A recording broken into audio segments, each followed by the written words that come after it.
So in the programming lecture series, so today the question will be, how will you do a depth first search of a given graph?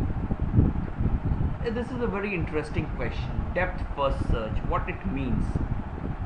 So let's see what it means. We have here a graph. So you can see the graph here. So we have something like here, this is a graph with A. So it's a kind of, we start with A. So let's say this is the start. Okay, so this is the start, and now I say that okay, I want to do the depth first search of this graph. What it means? It means I start from here, I go and I say that okay, all the childs of this, all the neighbors are from left to right.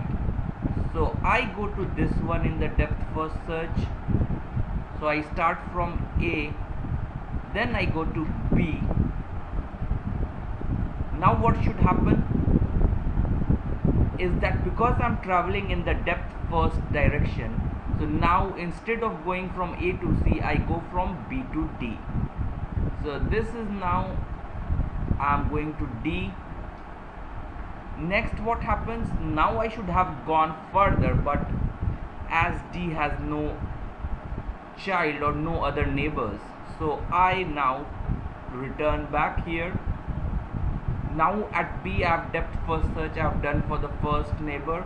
I go to the next neighbor and I do a depth first again F. Now again what happens here is that F has what, it has a neighbor again, and it is this E. So I will now, because E is unexplored, it has not been explored, so I should print E here. And then what happens? Now I should go further to explore the other neighbor of E, which is A. But what happens now? I have already explored A because it was the first node from where I started. So I will not go there. And then what happens? Now it has no neighbor.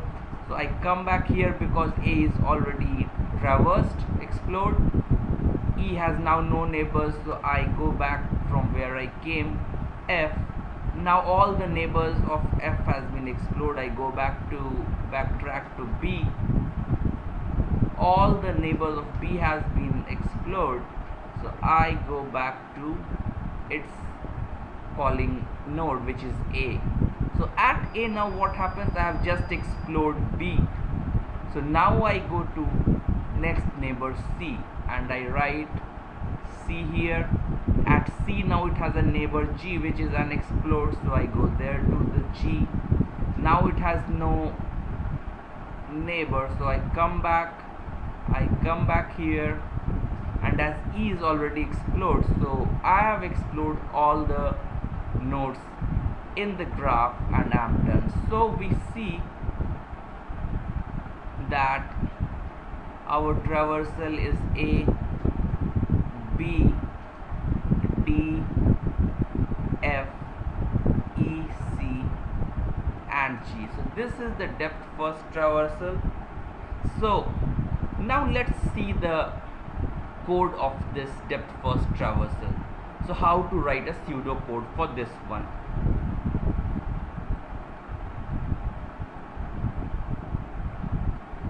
So if we see here,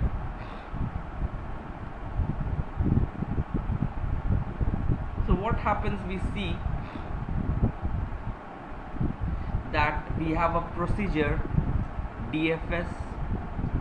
So I have a procedure DFS which is depth first search and given a graph G and all its vertices V. So now what happens is, now V is the starting node from where I want to explore, which was A in our case. Label V as explored. So now because I'm starting at V, so I label V as explored. So there will be a label which says have I explored that node. And then for all edges E in the graph G dot incident edges of V. So what this means, this function means that if there is a node and it has certain number of neighbors, so for all those edges which are emanating from the vertex V, so if edge E is unexplored, so if that edge is still unexplored, so I have not gone there to that edge, then W is equal to G dot opposite V comma E. So what it means here is, if vertex W is unexplored, so if the vertex, I go to some vertex, so W is the vertex which I get from the edge, so this G dot opposite V comma E tells that okay, in that edge what is the other end node. One was V, so what is the other one? So it's W. So if vertex W is still unexplored, then label E as discovery edge and recursively call DFS G comma W. So what happens if this is not explored yet? So I will label E as discovery edge and I will make W, now I will call DFS on W and I will mark it as labeled also, that it has been explored. So here I should have written that W is now explored. So W is now explored. So this is about the depth first search, which is a kind of some recursion is happening here, so we are calling DFS. And if everything has been so everything has been explored at a particular node, then what we do is we just trace back to the parent edge. So this was about depth first search, and we will just look at one example, which is, let's say we have a tree. Okay, so tree is also a graph. So we have, let's say, a binary search tree kind of thing, or binary tree.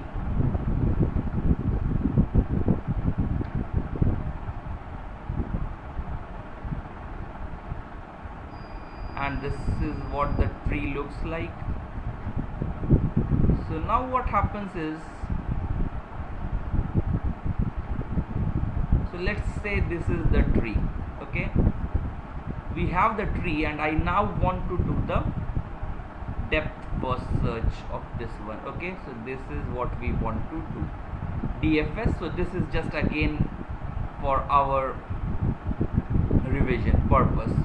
So I say that okay, do DFS and start from this node V. So this is the graph G and I want to do DFS G comma V. So what happens now? I am here. So now I say that okay, I will put a mark with, let's say, color red, that okay, this has been explored. Okay, so now what I do, if in a for loop I visit all the edges, all the neighbors, so I come to this one and I see that okay, now this is not yet explored. So I come here and now what I do, so I say that okay, this is now explored. So I have 20, then 10, and now this is explored. So I now in a for loop again, so I do DFS of its neighbors. So I go here at 5 because it is not discovered yet, so it's not explored. So now I come here, I say it is explored. It has no neighbors, so it goes back here. Now it comes to its parent, and here it was in the for loop for all its neighbors. It goes to its second neighbor. It is not explored yet, so now it has been explored.